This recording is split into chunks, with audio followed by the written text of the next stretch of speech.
Bonjour et bienvenue du coup à tout le monde pour notre webinaire. Donc aujourd'hui c'est un webinaire Smart Energy.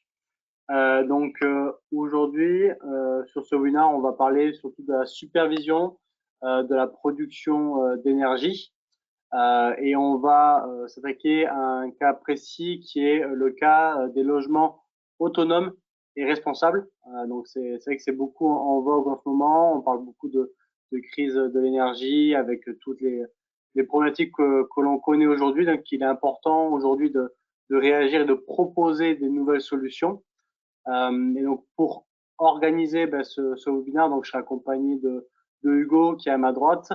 Et on a aujourd'hui donc deux intervenants. Donc on a la chance d'accueillir notre client qui est Parcel Tiny House.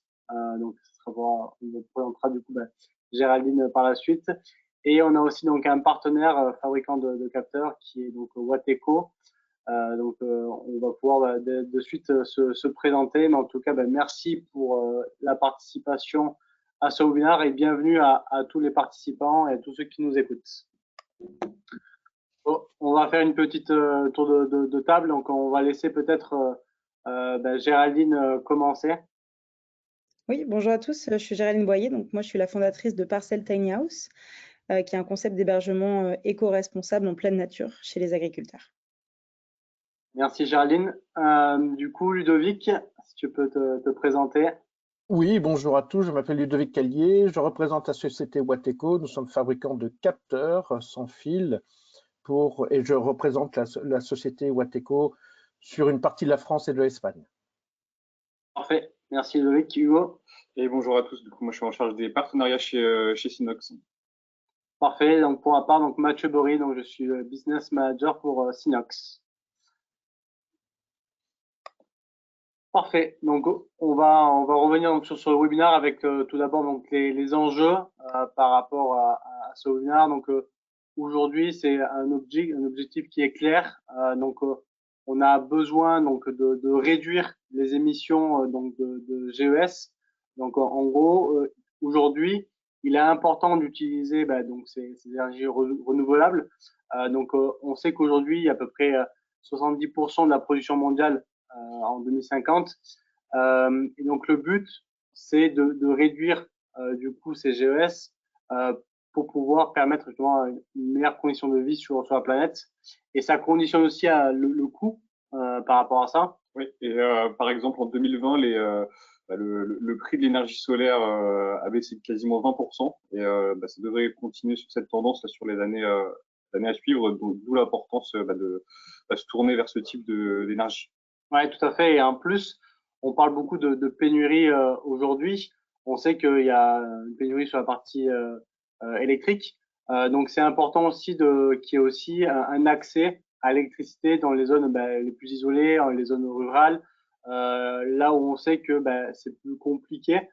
Donc, c'est aussi un objectif de mettre en place des solutions pour amener de l'électricité aux personnes qui en ont besoin.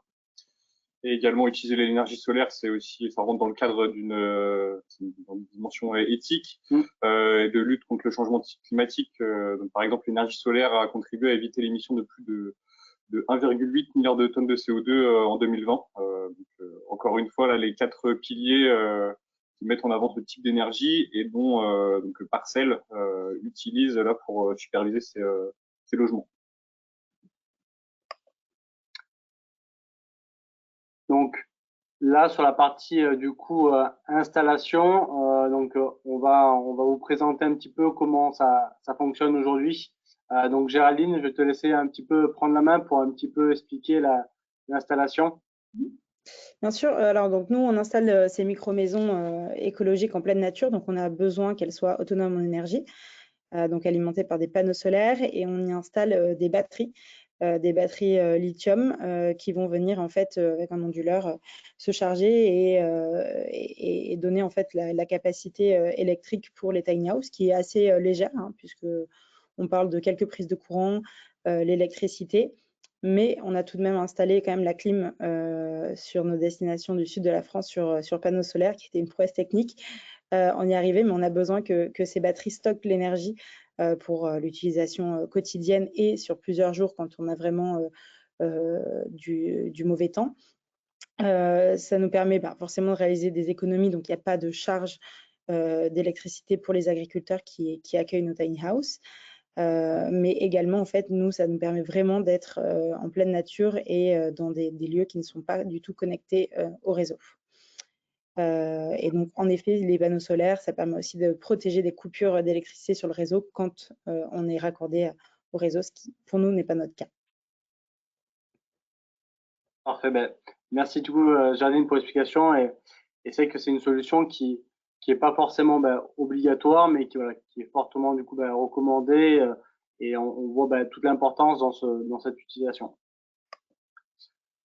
Pour parler un peu plus large de ce que peut apporter donc l'IoT sur la partie énergie solaire, donc on sait qu'on est capable du coup de mettre des capteurs pour récupérer la production d'énergie des panneaux solaires. Donc forcément, on a la possibilité de monitorer du coup la consommation ou le stockage d'énergie qui est produite par ces panneaux solaires. On serait capable aussi de mesurer le taux de luminosité, par exemple. On aurait la possibilité, on le voit ici avec le schéma, donc de mettre par exemple sur un tableau électrique directement un capteur qui va venir récupérer la télérelève pour avoir l'information directement et après monitorer les appareils. Il existe aussi, je pense notamment à un capteur de chez Wateco, des prises qui permettent de savoir la consommation et aussi de pouvoir dire j'ouvre, j'allume ou j'éteins. Donc on voit que l'IoT permet d'apporter pas mal de services, de cas d'usage. C'est pas forcément que lié à un seul domaine. Et peut-être que Ludovic, tu veux compléter, mais après il y aura la présentation de Wateco, mais il y a beaucoup de solutions que vous produisez qui permettent de répondre à ces enjeux-là. Ouais. Tout à fait. Et effectivement, à toutes les étapes de cette représentation, nous pouvons suivre le fonctionnement de l'installation électrique et mettre à disposition les données. À partir des panneaux solaires, un capteur de température extérieure pourra être installé.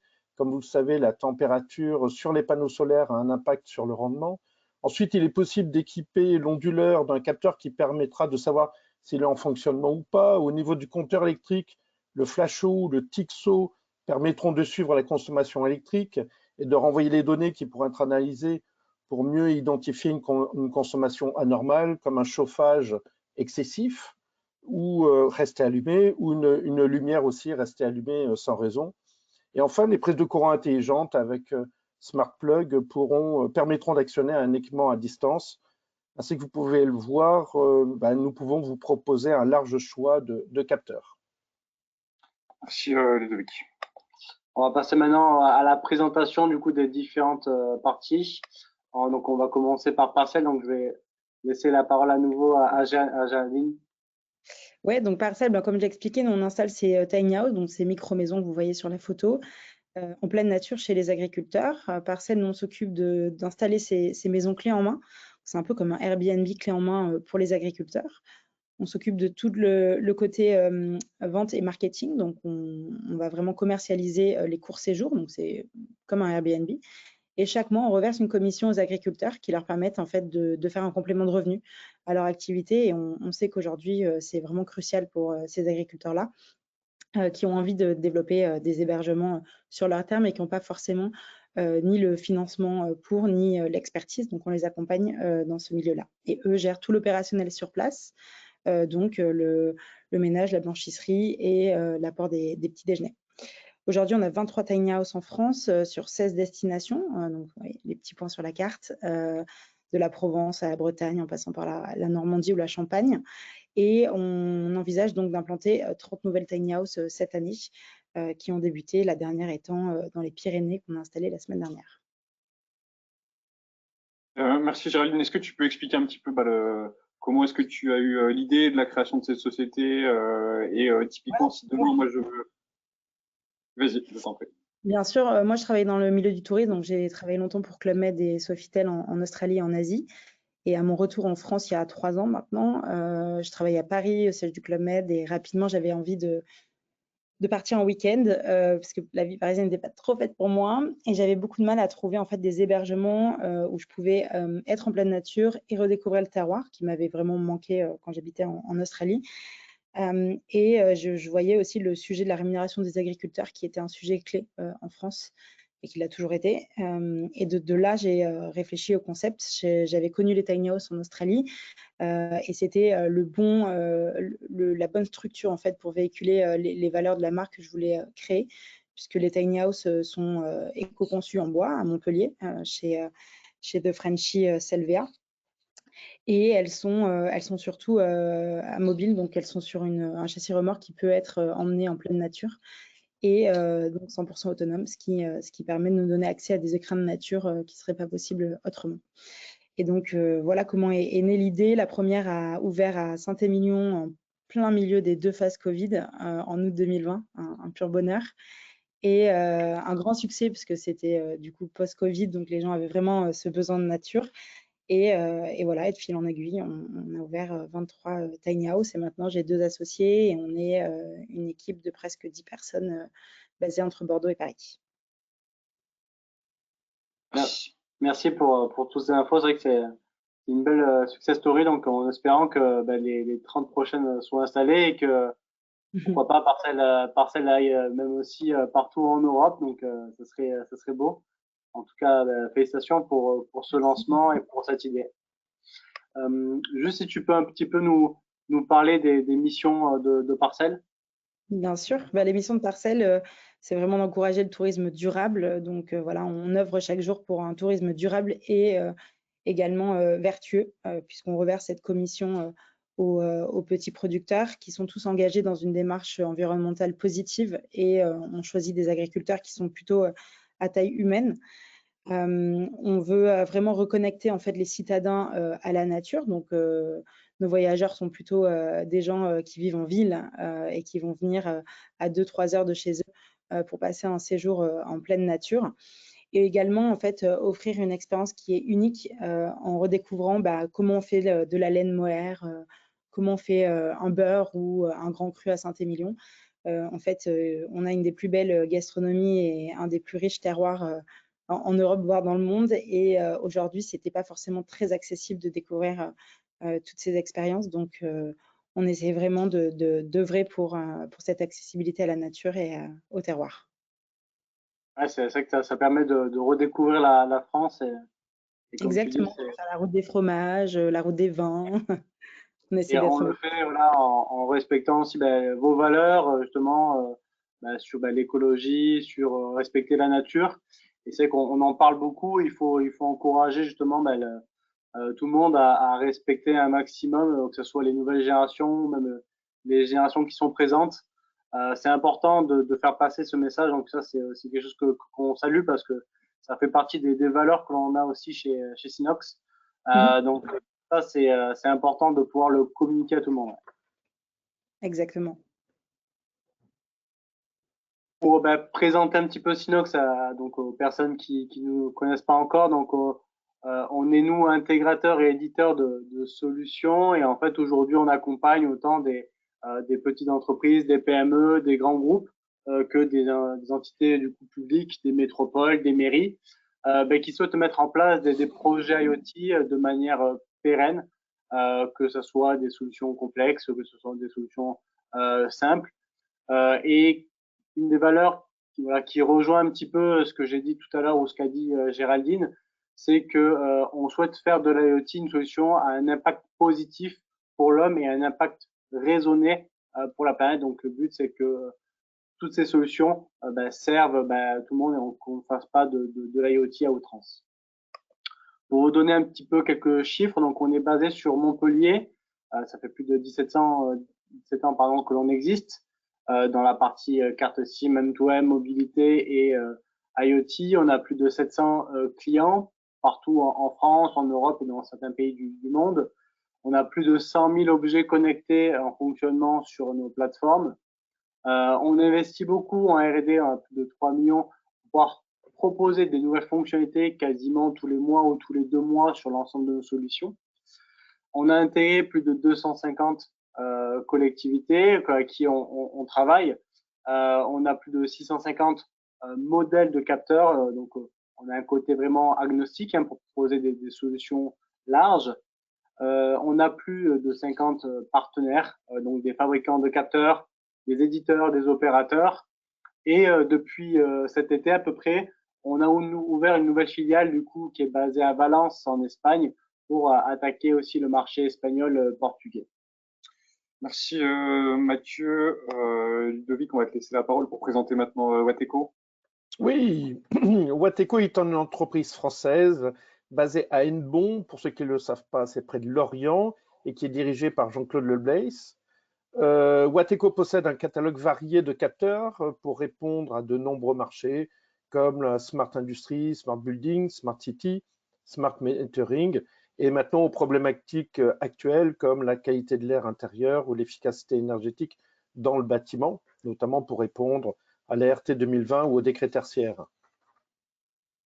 Si on peut passer à la slide suivante. Donc, Wateco propose des capteurs depuis plus de 30 ans que nous concevons grâce à notre bureau d'études qui est composé d'une vingtaine d'ingénieurs. Tous les capteurs sont fabriqués en France pour assurer la meilleure qualité et plus précisément en Bretagne. Nous sommes engagés dans un programme de RSE et près de 30 000 capteurs sortent chaque année de notre unité de fabrication et nous commercialisons nos capteurs en France et en Europe principalement et on pourra accompagner le développement de parcelles partout en Europe. Ainsi que vous le voyez, nous savons répondre à tous les besoins du bâtiment connecté. Plus de 40 capteurs différents sont proposés, des fonctions les plus simples comme la récupération des données de température, aux plus complètes comme Bob Assistant, qui est un capteur embarquant de l'IA et qui sera utilisé dans le cadre de la maintenance prédictive sur des machines tournantes comme les centrales d'aération dans les blocs de clim ou de froid. La transmission des données utilise les radiofréquences longue portée, bas débit, faible consommation, habituellement appelées LPWAN, telles que LoRaWAN en local ou en opéré et Sigfox. Parce que nous cherchons continuellement à répondre aux besoins clients, Wateco les accompagne dans la présentation de leurs projets, les recommande en fonction des usages, la formation, l'accompagnement à l'installation et la mise en service. Nous avons développé de nombreux supports permettant la simplicité d'installation de nos capteurs, guides d'utilisation, vidéos, sites support. Et enfin, c'est notre challenge de cette année. Nous sommes en cours de développement d'un nouveau capteur pour répondre aux besoins en termes de NB-IoT et de LTEM, qui est la nouvelle technologie radio 5G. Ouais, tout à fait. Merci pour Luc pour la présentation. C'est qu'on voit qu'il y a une gamme qui est très large chez Wateco. Donc, ce qui est intéressant, c'est de pouvoir, en fonction des projets, utiliser donc vos capteurs. Donc, c'est aussi quelque chose qui est important. Et comme tu l'as dit, voilà, le fait d'avoir des capteurs qui sont fabriqués en France, ça aussi, c'est important aujourd'hui de promouvoir les industries françaises. Exactement. Et j'aurais même tendance à dire qu'on livre même un Queen Yaman pour chaque capteur acheté. Couleur locale. Merci Ludovic. Du coup, je vais laisser la main à Hugo un petit peu pour nous présenter un petit peu le partenariat entre Wateco et Sinox. Ah oui, pour faire le lien avec Sinox, donc typiquement, Ludovic, tu disais que vous aviez à peu près 40 modèles de capteurs différents. Nous, chez Sinox, on en a intégré, décodé 20 modèles, donc quasiment la moitié de ce que vous produisez, pour un total là, de plus de 1000 objets qui sont supervisés sur différents comptes de nos clients.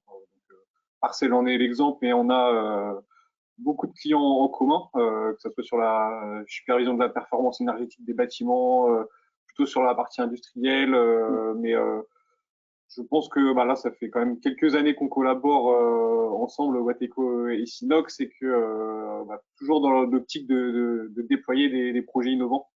Je sais pas si tu veux compléter, dire quelques mots, Ludovic, sur le partenariat.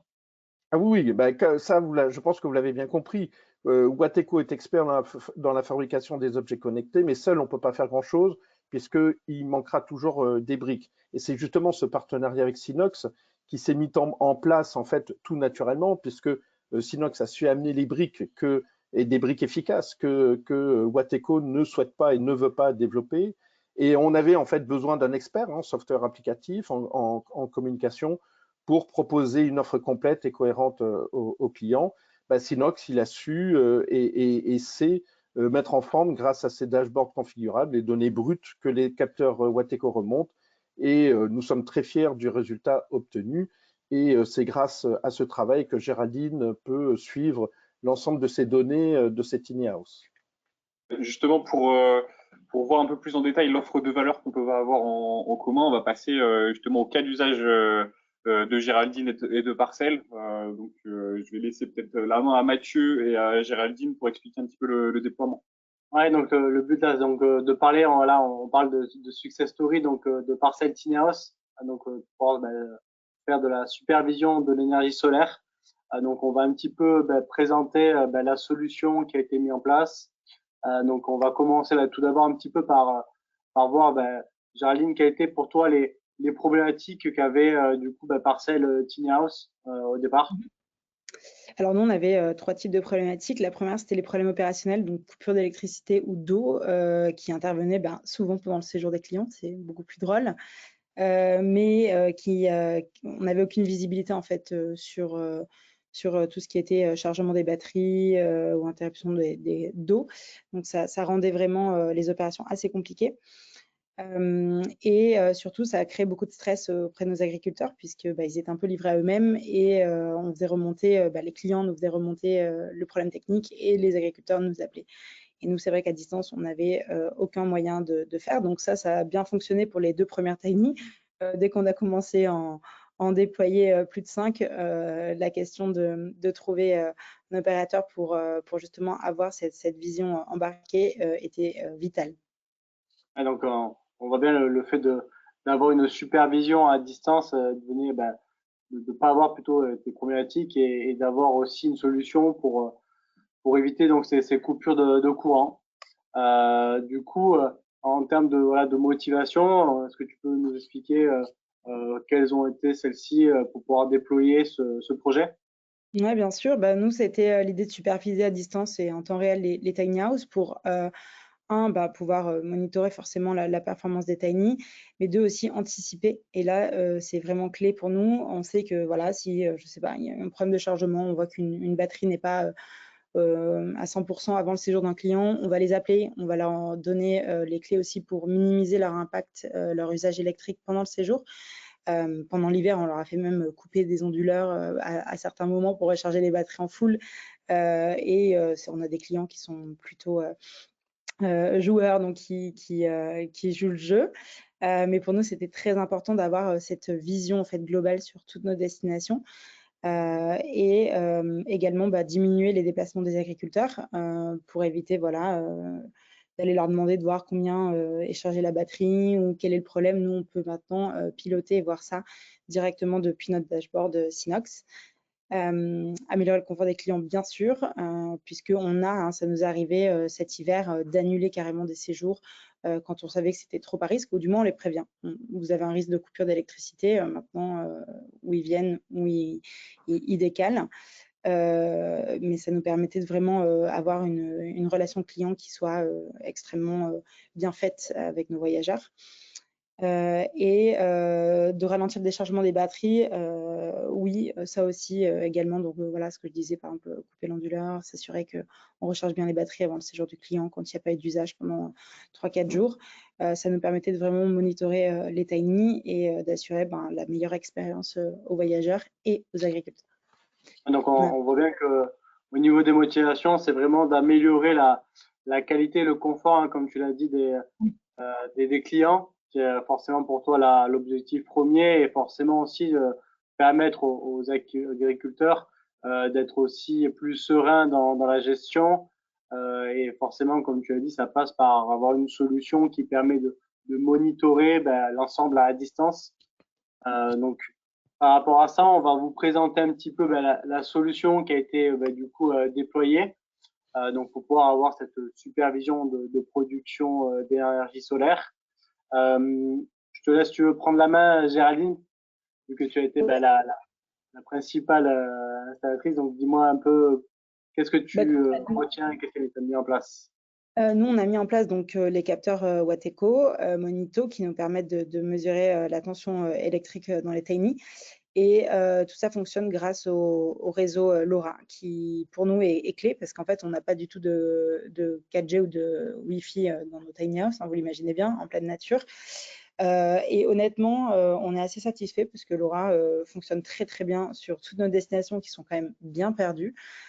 Sauf une qui va avoir un peu plus de problèmes de connectivité, qui est la Bretagne, parce qu'on est vraiment en pleine forêt, proche de Lorient, mais on arrive quand même à avoir la remontée d'infos, donc c'est top. Et de là, on a créé des dashboards qu'on verra juste après. Donc dans Synox, il y a les deux plateformes, SOM2M qui nous permet en fait de monitorer, classer, on va dire, tous nos objets, donc nos arrivées de data. Et SoData qui nous permet de créer nos dashboards et la visualisation. Et aussi de créer des alertes. Et donc ça, on vient de le mettre en place. Quand on a une alerte, par exemple, la batterie a descendu à un certain seuil, on va envoyer un mail à l'agriculteur. Attention, la batterie arrive à, je sais pas, 50% de chargement.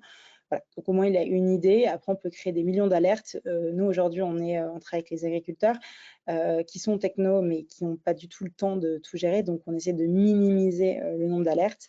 Et la plus importante étant celle-ci, ou à la limite, peut-être détecteur de présence également, voilà, qui peut être utile pour eux. Parce que juste pour expliquer, là, c'est l'exemple d'un cas d'usage que tu as déployé, donc le principal. Après, il y en a d'autres, on pourra en parler après par la suite. Et j'en profite pour dire à tout le monde, n'hésitez pas à poser des questions si vous avez des demandes pour Géraldine, pour Ludovic, même pour Mathieu, là, pour avoir plus de détails sur le projet. On y répondra à la fin là, du webinaire. Voilà, juste quelques éclaircissements donc là-dessus. Donc, comme l'a dit Géraldine, on utilise donc le réseau LoRa. Donc c'est un réseau LoRa opéré, donc c'est celui de LiveObject Orange qui couvre quasiment la totalité de la France. Donc on voit aussi l'intérêt de ce type de réseau pour pouvoir déployer ce type de solution, parce qu'on a un réseau où on va pouvoir facilement s'accrocher. Et voilà, on voit les trois composantes. Donc c'est la partie capteur, la partie réseau, et d'avoir après des plateformes qui permettent de superviser les équipements pour être sûr qu'ils fonctionnent bien, qu'ils ont bien du réseau, qu'ils communiquent bien. Et une deuxième plateforme où on va pouvoir visualiser les données, donc la température, la position GPS, et construire les dashboards qui vont bien. Après, il y aura le détail justement des deux applications. Est-ce que, Géraldine, tu peux nous dire, si tu as l'info, à quelle fréquence tu remontes les données sur cette partie-là? Est-ce que tu le sais? Non, mais c'est toutes les quelques minutes, non? Il me semble. Parce que nous, en tout cas, on regarde ça en temps réel. Hein. On est vraiment, voilà.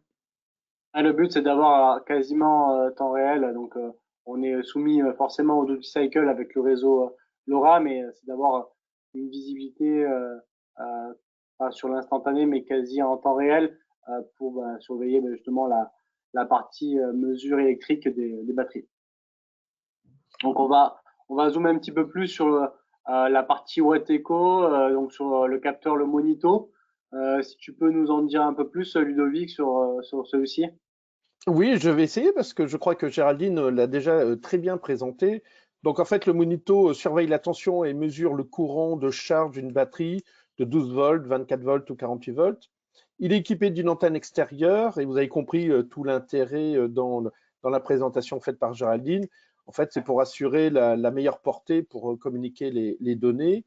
Il y a deux entrées analogiques qui viennent compléter la partie émettrice du capteur.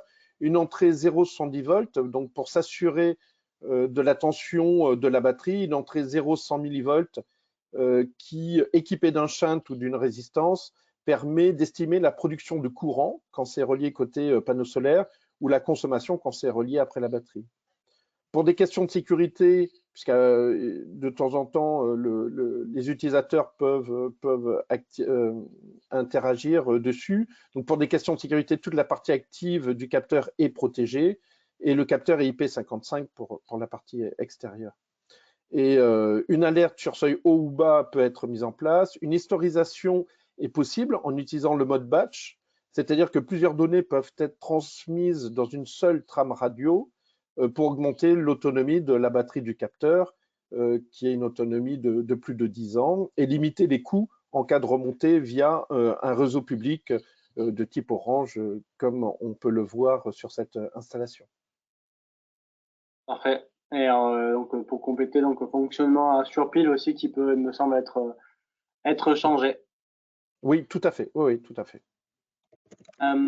Et pour revenir sur l'installation, le capteur était installé donc directement sur le shunt pour que ça a été installé du coup à la fabrication donc des tiny house directement donc dans les usines. Donc pour être précis sur ce cas d'usage.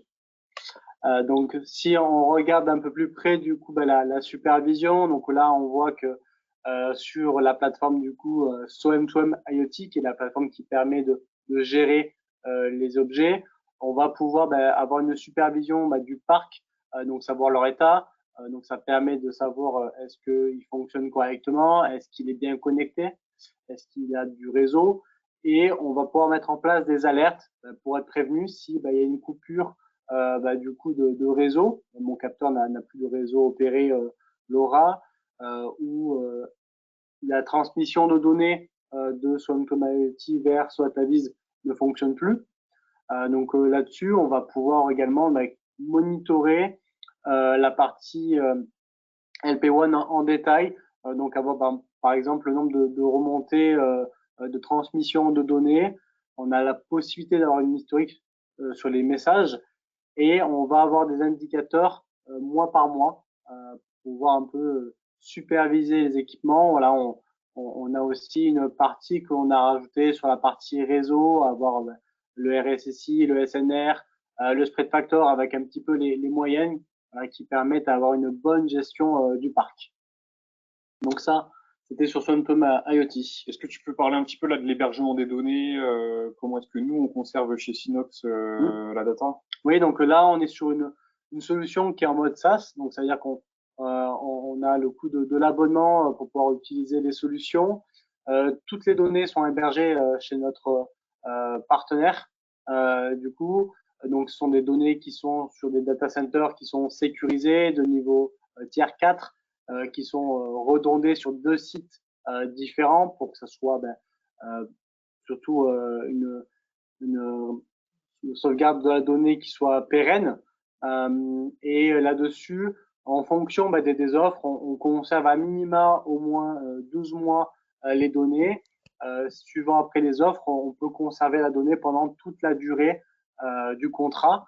Ça permet d'avoir des analyses un peu plus fines sur les capteurs et de, si au besoin, communiquer ces informations directement au client. Et toute la donnée aussi est hébergée en France. Tout à fait. Donc la souveraineté de la donnée. Donc ça c'est important de privilégier du coup des data centers français qui respectent également toute la partie RSE avec des engagements forts sur consommer le moins possible de l'énergie. Donc tout ça c'est aussi une des valeurs que l'on a chez. Et pour répondre à une question, est-ce que tu as une idée, Mathieu, là, de la consommation en data par exemple pour une Tiny?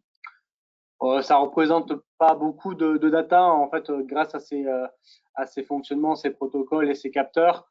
Ça doit représenter quelques octets. C'est pas quelque chose qui est très important. Donc là-dessus, je pourrais vous donner le détail par la suite, mais c'est pas quelque chose qui est important. Donc ça peut très facilement être installé. Là. Ok, merci. Je te laisse continuer sur la présentation de SOATAVIZ. Et peut-être expliquer aussi la différence sur les types d'alertes entre les deux plateformes. Pas de souci. Donc sur la partie SOATAVIZ, là on est vraiment sur la plateforme où on va pouvoir visualiser les données. Donc on va se créer directement un dashboard avec à l'intérieur des widgets. Donc on peut avoir soit des indicateurs chiffrés, soit un graphique, soit directement une timeline. On peut mettre directement aussi une cartographie, un bouton de commande. Donc on a plein de widgets pour pouvoir visualiser les données. Donc ça permet, comme on le voit ici, par exemple, de voir directement le voltage. On a la possibilité de voir sur un graphique directement dans le temps la consommation.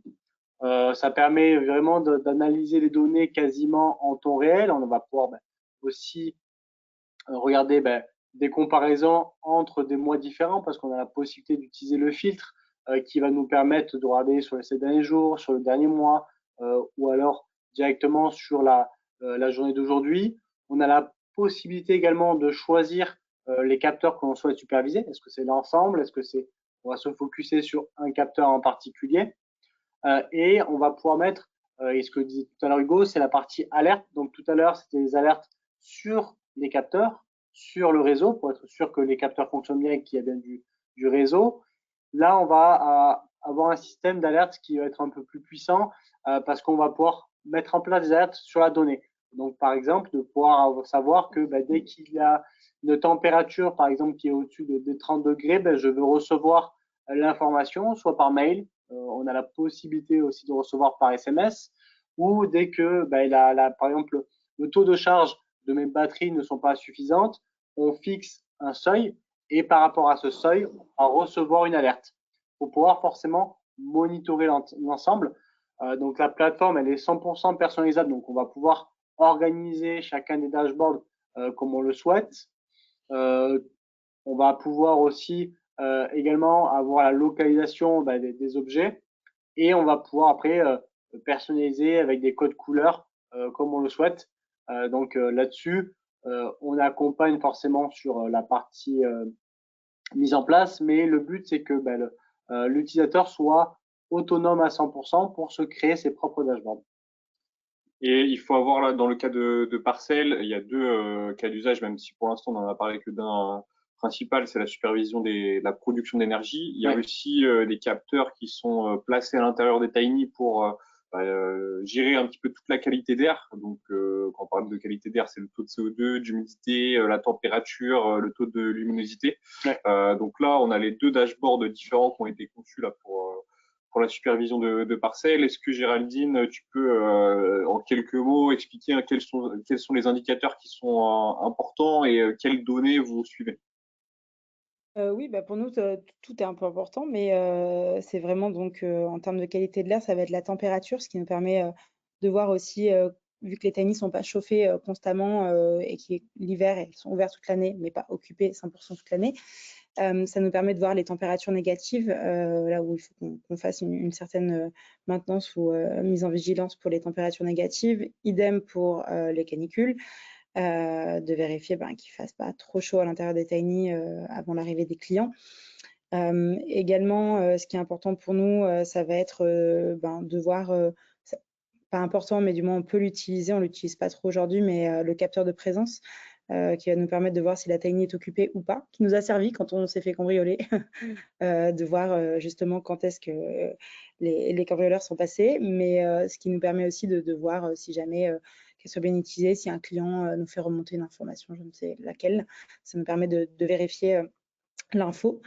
Le taux de CO2 également important pour voir que la tiny reste bien ventilée et qu'il n'y a pas de souci sur ce côté-là. Et le capteur d'humidité qui va être important pour aussi vérifier plutôt à l'année. Celui-là, on ne va pas le monitorer tous les jours, mais voir le taux d'humidité des tiny house qui va nous permettre de mettre en place une maintenance plus spécifique dans certaines régions qui sont plus humides forcément avec le bois, qui nécessitent plus d'entretien.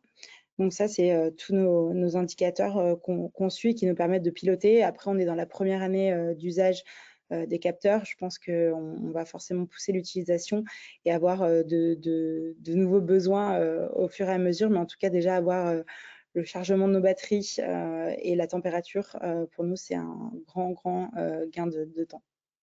C'est vrai que ça répond justement à la problématique du départ, d'avoir une supervision du coup de est-ce que les batteries sont chargées.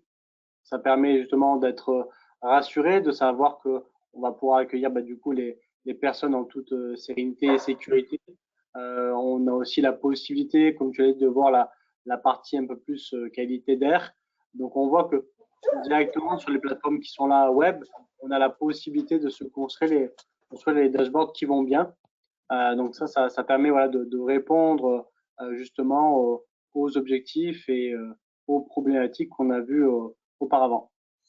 Et donc ça, c'est vos interfaces à vous, côté Parcel. Après, l'idée, je te laisse la main, Géraldine, pour expliquer un petit peu l'utilisation de ces dashboards-là, mais c'est de pouvoir donner aussi accès aux agriculteurs pour qu'ils puissent aussi voir de la donnée sur les logements. Juste, Géraldine, avant que tu prennes la main pour expliquer, donc on a vu sur DataVis version web. Donc là-dessus, on peut accéder via PC, tablette, ou alors directement sur smartphone, mais on a aussi une application mobile sur Atavis que justement on a mis à disposition de nos clients. Donc je te laisse là, Géraldine, présenter un petit peu pourquoi on a fait ce dashboard. Nous, ce qui est hyper cool avec ces capteurs-là, c'est que nous, on peut avoir un dashboard de supervision avec l'ensemble des tiny house, mais chaque destination, chaque agriculteur est différent. Donc, et ils ne se connaissent pas forcément, donc ils ont besoin d'avoir leur remontée de données pour leur destination. Ça les importe peu, s'ils sont en Normandie, de savoir que la Champagne n'a plus de batterie. Donc, globalement, on a créé des sous-comptes et comment ça s'organise. Si l'agriculteur accède à Synox sur ordinateur ou télécharge l'application mobile également, va avoir une vue sur son dashboard. Donc, on peut créer un dashboard avec différents widgets. Donc, là, en l'occurrence, vous avez par exemple la tension, le CO2, l'humidité, etc. Et donc, on l'a fait de manière très simple pour nos agriculteurs parce qu'ils n'ont pas forcément de temps. On leur installe au fur et à mesure l'application sur leur mobile et on leur montre. Et ils ont juste à ouvrir l'application et en fait, ils vont avoir toutes les infos en temps réel. Donc, normalement, c'est à la minute près. Des informations sur les tiny. Donc, très rapidement, là, vous pouvez voir que voilà, la batterie est à 27 volts, donc ça va, elle est chargée, il fait 9,6 degrés, 63% de taux d'humidité. Et donc, rapidement, il peut intervenir ou pas, voir ce qu'il souhaite. Ça peut aussi servir quand ils doivent amener les petits déjeuners ou le repas ou intervenir sur la tiny, en fait, savoir si les clients sont dans la tiny house ou pas. En fait, très rapidement, ils peuvent regarder et savoir si elle est vide ou occupée et ne pas déranger. Donc, ça sert aussi un petit peu en cas d'hôtellerie pour nous. Et par rapport à ça, Géraldine, quel est un petit peu le retour, toi, que tu as eu des agriculteurs par rapport à la gestion via l'application? Est-ce que pour eux, c'est quelque chose qui est intéressant, ça les rassure? Complètement. Donc, eux, ils adorent avoir l'information. Ils me disent tous qu'ils n'ont pas le temps d'aller voir. Donc, ce qui est important pour eux, c'est les alertes. Après, on n'a pas donné encore accès à tous les agriculteurs parce qu'on veut les accompagner également. Donc, le fait juste de télécharger l'application, de comprendre leurs accès. Mais globalement, ils sont hyper rassurés d'avoir la tension des batteries et la température. Ce qui est intéressant, déjà, c'est l'arborescence, donc comme l'a dit Géraldine, avec directement parcelle et l'ensemble des tiny houses qui sont représentés par rapport à l'installation. Donc, une vue pour parcelle de supervision, donc qui nous, notre client, mais aussi un accès également pour l'agriculteur. Donc, ça fait directement du coup une deuxième utilisation pour pouvoir superviser directement la parcelle qui est concernée par l'agriculteur ou les parcelles si l'agriculteur a plusieurs tiny house. Donc, on voit qu'on a deux niveaux. On pourrait même se dire, on donne accès au client final directement dans la tiny house de savoir la température. Ça serait peut-être ça par la suite. Mais ça montre qu'on a la possibilité voilà, d'avoir plusieurs niveaux, plusieurs accès. Donc là, Géraldine, elle a dit que, par exemple, qu'elle donnait l'accès ou pas aux agriculteurs. Donc, elle a la possibilité de le gérer et ça, c'est aussi important. Du coup, par rapport à toute cette solution, est-ce que tu peux nous dire, Géraldine, quels ont été pour toi les résultats obtenus? Et nous, anticipation, ça nous a permis d'éviter des clients, des séjours de clients sans électricité ou sans eau, parce qu'on savait que justement, il gelait, il faisait trop froid, l'eau n'allait pas fonctionner, etc. Ça a permis de rassurer les agriculteurs, certains qui avaient quelques problèmes techniques dus notamment à la météo sont beaucoup plus rassurés et ont ces alertes-là et peuvent intervenir. D'optimiser la charge des batteries également, puisque voilà, comme je l'ai dit, on coupait les onduleurs et ça permettait d'avoir une charge maximale avant le séjour. Donc, ça a permis de maintenir aussi des séjours qu'on aurait peut-être annulés sans les capteurs. Et l'amélioration du confort des occupants, puisque eux, on les prévient en temps réel. Et également, quand on a des clients qui nous appellent pendant le week-end qui ont un problème, en fait, on ouvre Synox et on peut voir directement, voilà, en fait, vous avez plus d'électricité, c'est une panne, voilà, on va rien pouvoir faire, ou c'est juste une manip à faire, redémarrer l'onduleur, le système, ou ça vient d'autre part. Ça nous permet en fait de définir la typologie de panne. Donc, on voit que ça a répondu du coup aux attentes et aux objectifs qui étaient fixés. Oui, complètement.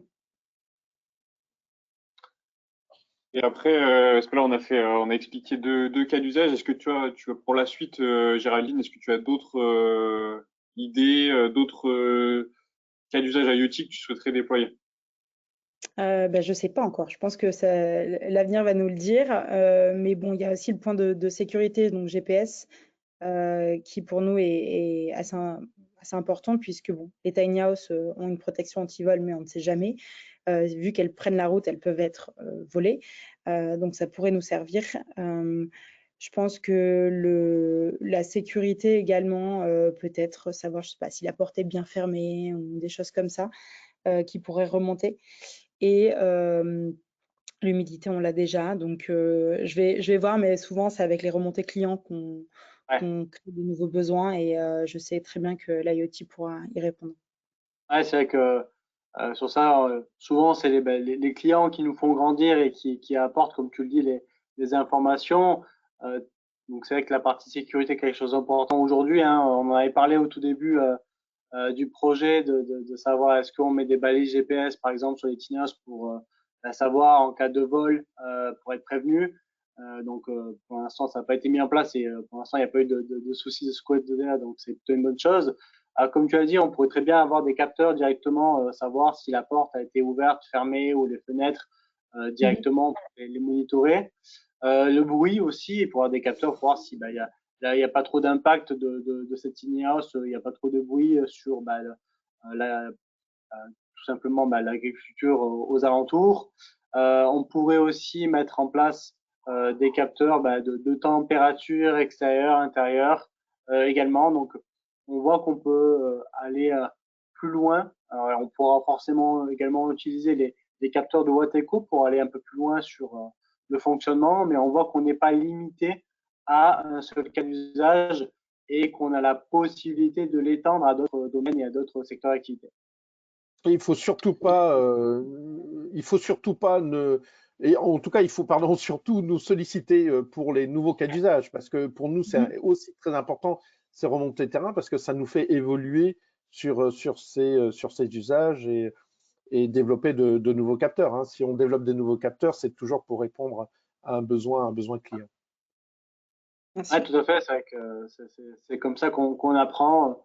On a aussi la télérelève. On pourrait avoir un compteur directement un capteur sur la partie compteur d'eau. C'est notamment une question, comment est-ce qu'on peut monitorer la partie eau? La partie eau, on pourrait tout simplement, donc, on a plusieurs façons. Imaginons qu'on a un compteur d'eau qui est existant, il a une sortie impulsionnelle. À ce moment-là, on prend un capteur, par exemple un capteur pulse, directement sur le capteur. Il va nous remonter du coup des impulsions. Cette impulsion, on va la traduire du coup par du coup des mètres cubes. Donc, ça va permettre d'avoir une télérelève du compteur d'eau à distance. Donc ça, c'est une solution. Soit on va remplacer le compteur d'eau par un nouveau compteur d'eau qui a une tête déjà émettrice en LoRa, en Sigfox ou comme l'a dit Ludovic, LTE IoT. Et on va directement monitorer l'information sur la plateforme. Après là, c'était Alors, juste dans les cas, si tu me permets, Hugo, juste dans le cas de Tiny House, où il y a besoin d'avoir quand même pas mal de portée, hein, puisqu'on est sur du réseau opéré, je ne saurais recommander l'usage de capteurs, et notamment du Senso chez Wateco, qui aura une portée suffisante pour pouvoir aller récupérer l'antenne orange la plus proche, hein. Donc le Senso, donc c'est vraiment le capteur Pulse de chez Wateco. Et juste là, on a quand même fait, mis en valeur un bâtiment quand même assez spécifique. C'est un logement autonome, mais sinon sur la partie building en règle générale, on a aussi d'autres cas d'usage que l'on adresse, hein, que ce soit de l'eau chaude sanitaire, des VMC. Monitoring des ascenseurs également. Donc c'est vrai que là-dessus, la palette est assez large. Ouais. Est-ce que Mathieu, là, pour répondre à une question, tu peux expliquer un petit peu là, le modèle économique, comment ça se décompose selon les différentes briques? Oui, bien sûr. Comme j'ai dit, à peu près donc trois composantes.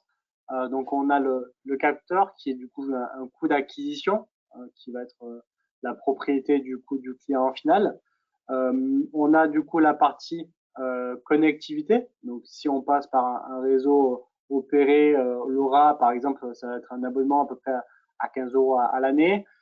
Donc, c'est la deuxième partie. Et on a la troisième composante qui est l'abonnement plateforme.